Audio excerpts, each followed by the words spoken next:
Hey guys, how's it going? I'm XXShortDogeXX here, back with another video. And today we are going to be doing a bit of a different video. And I'm going to start doing tutorials on this channel.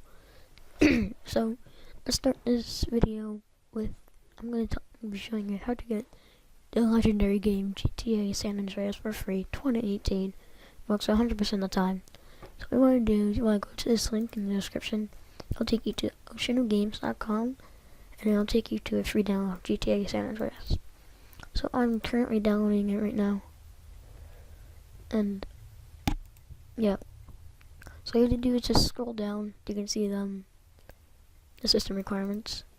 So your operating system, Windows Vista 10, CPU 1 GHz, Pentium 3 or AMD Alpha processor, 256 MB RAM, 3.3 GB, and 4 GB of hard disk space.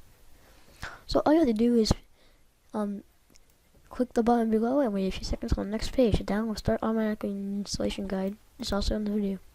Installation guide video. So you just click this download button and it'll take you to this page. And after a few seconds it should start to download.